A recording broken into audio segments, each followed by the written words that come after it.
Praise the lord. యేసుక్రీస్తు నామమున అందరికీ శుభోదయం.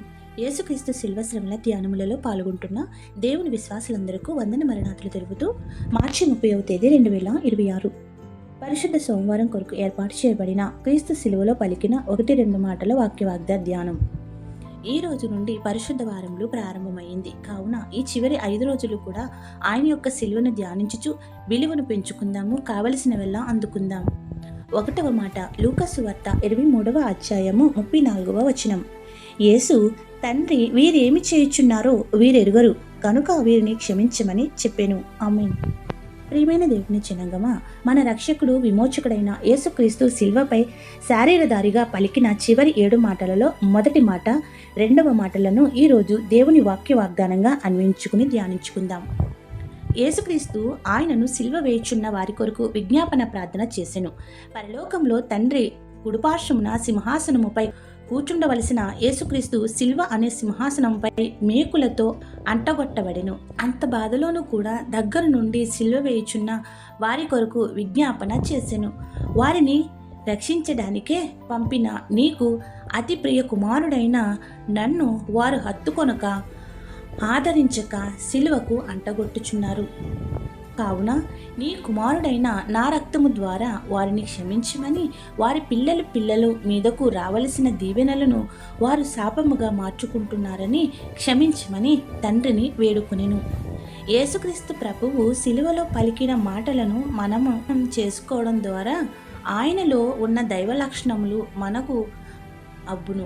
మొదటి మాటను మనము చేసుకుని ధ్యానించుచు యేసుక్రీస్తు స్వరూపమైన క్షమాగుణమును ద్వారా ఇతరులకు దేవుని సాక్షులుగా నిలబడదాం. 2వ మాట లూకా సువార్త 23వ అధ్యాయము 43వ వచనం. అందుకైన వానితో, నేడు నీవు నాతో కూడా పరదేశులో ఉందువని నిశ్చయముగా నీతో చెప్పుచున్నానెను. ఆమేన్. యేసుక్రీస్తు ప్రభువు సిల్వపై పలికిన 2వ మాటలో అద్భుతమైన రక్షణ కనబడుచున్నది. అదేమనగా, అప్పటి వరకు దొంగగా ఉండి తాను చేసిన దుర్మార్గములకు మరణమునకు అప్పగింపబడి నేరస్తుడిగా ఆ రాజ్యంలో మిగిలిపోయేవాడైన దొంగ యేసయ్యను చివరి కోరిక కోరి మారు మనసు పొంది దొరైనాడు. నరకమునకు వెళ్ళవలసిన వాడు యేసయ్య ఇచ్చిన క్షమాపణతో ఆయన మార్గంలోనికి వచ్చి పరదేశుకు ప్రభువుతో కూడా వెళ్ళే భాగ్యంను పొందినాడు. ఎంత గొప్ప ధన్యత! యేసు ప్రభు అయితే సిలువపై వ్రేలాడుచున్నను చివరిలో కూడా రక్షించుట మానలేదు. పక్కనున్న 2 దొంగలు రక్షింపబడవలనని యేసయ్యకు ఉన్నది. అయితే ఎడమవైపు దొంగ పాప క్షమాపణ పొందలేదు, కానీ కుడివైపు దొంగ కోరి పాప క్షమాపణ పొందినాడు. కుడివైపు ఉన్న దొంగకు మారు మనసు పొందాలనే ఆలోచన ఎడమవైపు ఉన్న దొంగకు ఎందుకు రాలేదు? ఎందుకంటే తండ్రి రాజ్యంలో దేవుని కుడిపార్శ్వమున కూర్చునేవాడు యేసయ్య. అందుకే కుడివైపునున్న దొంగ వైపునకి యేసయ్య సిలువలో నుంచి తేరి చూసి ఉన్నాడు. ఆయన చూపుతో దొంగలోనికి రక్షణ నేత్రం కిరణములు ప్రసరించినవి. ఆ కిరణములు దొంగ కంటిలో నుండి శరీరంలోనికి దూసుకుని పోయి హృదయమును తాకి బండ వంటి కఠిన హృదయ నిరోకారి యేసయ్యను చున్న శ్రమలు కనబడెను. దేవుని కుమారుడి స్వరూపము కనబడెను. అతని పాపములు యేసయ్య పరిశోధించెను. యేసయ్య ఆ దొంగకు రూఢిగా వాక్కునిచ్చి, నేడు నీవు నాతో కూడా పరదేశులో ఉందువని చెప్పెను. కుడివైపు దొంగ శిక్ష అనుభవించుచు యేసుక్రీస్తు వారికి కనబడి ఆయన చూపు పడి మారినాడు. మనల్ని అయితే తల్లి గర్భమందు రూపొందింపబడక మునిపే ఆయన ఎరిగి ఉన్నవారు.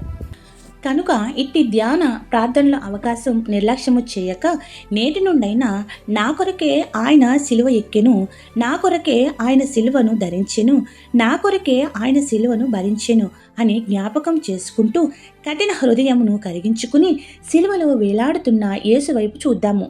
పాపశాపములను యేసు రక్తంతో కడగబడదాము. ఈ ధ్యానములు ప్రతి ఏడాది వచ్చేవే కదా.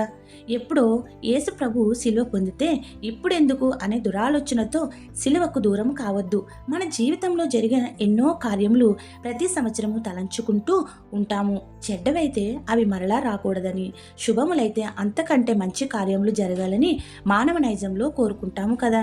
మరి మన శ్రమలను కొట్టివేసుకోవడానికి ఆయన శ్రమలను జ్ఞాపకం చేసుకునే అవకాశములను సద్వినియోగం చేసుకుందాం. సిలువ ధ్యానము చేద్దాము. మన అక్కర్లను తీర్చే యేసుక్రీస్తును అక్కున చేర్చుకుని గొప్ప తలాంతులతో నింపే ఆయన వైపు చూద్దాం. ఆ దొంగ కంటే గొప్ప స్థితిలో నిలిపి శిల్వనాథుడైన యేసుక్రీస్తు కురిపించే భాగ్యములను మనెల్లరిపై కుమ్మరించునుగాక. ఆమేన్. ప్రార్థన. శిల్వనాథుడైన యేసు ప్రభువా, శిలువపై నీవు పలికిన 7 మాటలు నేడు మొదటి 2వ మాటలను వాక్య వాగ్దానం ద్వారా వినిపించజేసినందుకు వందనములు. నీవు మమ్మను క్షమించినావు గనుకనే నీ బిడ్డలముగా జీవించగలుగుచున్నాము. మేము కూడా నీ క్షమాగుణమును అలమర్చుకుని మాకు రావలసిన ఆశీర్వాదములు మెండుగా పొందగల భాగ్యములతో నింపి వర్ధిల్ల చేయుము. సిలువలో శ్రమలు పడుచున్నను నీవు కుడివైపు దొంగను క్షమించి రక్షించి పరదేశు స్థితిలో అనుగ్రహించినావు. నీ రక్షణ స్వరం విన్న మమ్మును కూడా నీ పరదేశు చేరే భాగ్యములతో నింపి వర్ధిల్ల చేయుము. పరిశుద్ధ వారంలోనికి ప్రవేశపెట్టిన ప్రభువా, ఈ వారమంతయు భయభక్తులు కలిగి నీ సిలువ మార్గంలో నడిచి మా జీవితంలో కాపాడుకునే స్థితిని అనుగ్రహించమని వేడుకొనుచున్నాము. ఎవరైతే ఈ పరిశుద్ధాత్మ కొరకు దీక్ష కలిగి ప్రార్థించుచున్నారో వారికి సంపూర్ణమైన ఆత్మను కుమ్మరించమని వేడుకుంటున్నాం.